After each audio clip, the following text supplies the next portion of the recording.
Et la dernière fois, tu as parlé d'une façon où j'ai cru comprendre que tu disais que Hulk était musulman.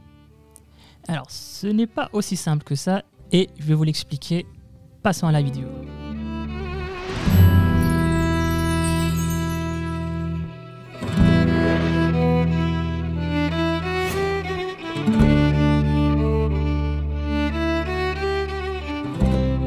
Bismillahirrahmanirrahim. Bonjour tout le monde. Donc on va essayer de répondre à la question, est-ce que Hulk est musulman? Alors bien sûr, Hulk n'est pas musulman, il n'a pas été conçu, le personnage en lui-même n'a pas été conçu pour être musulman. Mais en revanche, si on réfléchit un peu, on peut trouver des analogies entre le personnage et certaines caractéristiques de l'islam. Donc c'est ce que je vais essayer de montrer, de démontrer aujourd'hui. Alors on peut commencer par ce qui est le plus simple. Alors pour ceux qui ne connaissent pas, Hulk est un personnage qui a été créé par Stan Lee et qui fait partie de l'univers Marvel. Donc l'univers Marvel que je ne présente plus grâce aux films, les Marvel qu'il y a eu. On n'a plus besoin de présenter ce studio. À la base, il est censé être gris, de couleur grise, ça peu de gens le savent. C'est par la suite qu'on décide d'utiliser la couleur verte pour lui parce que ça passe mieux à l'impression. Mais ici, le fait de passer à la couleur grise peut nous faire penser à quelque chose. C'est que quand on demande aux gens quelle est la couleur de l'islam, en général, et il est entendu que la couleur de l'islam est la couleur verte. Et donc le fait qu'il soit gris et il passe à la couleur verte, peut-on dire qu'il a choisi la bonne voie et qu'il s'est converti? Quand on regarde ses vêtements. Alors vous allez me dire, Hulk n'a pas de vêtements. Effectivement, face à ce tas de muscles, on a du mal à trouver des vêtements à sa taille. Mais quand il se transforme, il a toujours sur lui son fameux short gris. Alors vous pouvez vous demander pourquoi tous ces vêtements se déchirent sauf son short. Stan Lee, son créateur, donne une réponse toute simple, c'est élastique. Donc, une réponse qu'on doit accepter, c'est le créateur lui-même qui le dit. Et si on remarque bien, dans les premières versions, et il faut bien faire attention à ça, car dans les autres versions, Hulk a tendance à changer, mais dans les premières versions, le short de Hulk couvre automatiquement son nombril et ses genoux. Or, dans l'islam, les zones intimes, c'est exactement ces zones-là. Donc peut-on dire que Hulk fait attention à cette règle de l'islam? Subhanallah. Ensuite, on peut parler de ses relations avec les femmes.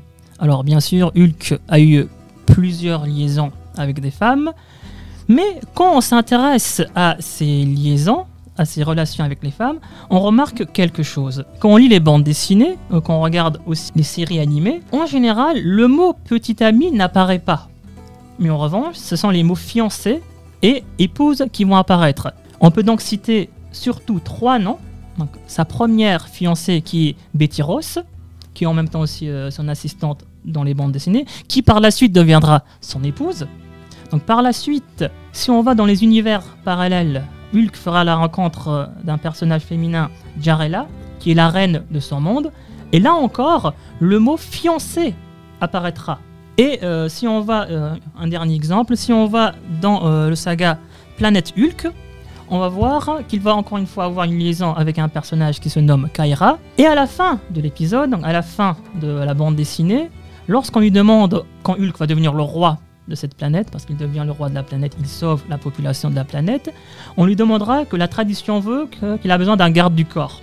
Et on nomme Kaira étant son garde du corps. Et Hulk dira, non, je n'ai pas besoin d'un garde du corps, mais j'ai besoin d'une reine.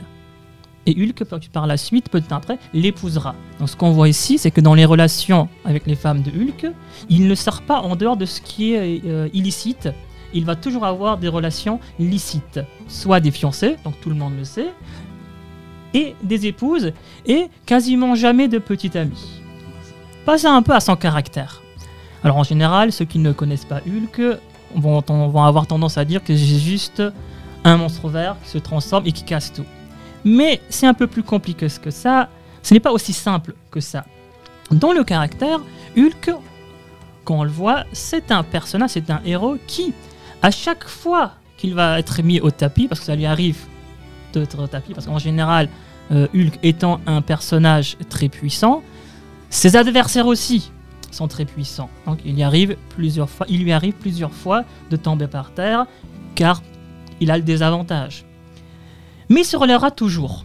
Donc, il a beau tomber 10 fois, 100 fois par terre, c'est un personnage qui va toujours se relever, un personnage qui ne va jamais abandonner.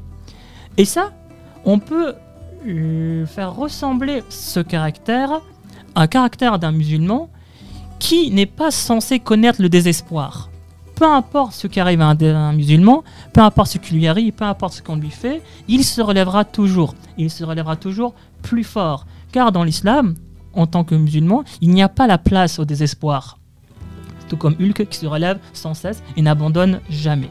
Ensuite, autre caractéristique de ce jade de verre, de ce colosse vert, c'est qu'il a une puissance infinie. Alors dans les histoires, dans les bandes dessinées, sa puissance provient de sa colère. Plus il est en colère, et plus il devient fort. Certes. Mais si on prend les choses d'une manière un tout petit peu différente, on va aussi voir que Hulk, dans son caractère psychologiquement parlant, lorsqu'il va combattre ses ennemis, il ne va jamais penser à la défaite.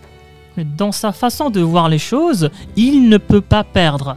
Alors peut-être qu'il va perdre, peut-être que son adversaire va être plus fort que lui, mais dans sa façon de penser, dans sa psychologie, lorsqu'il va aller combattre, il ne perdra pas.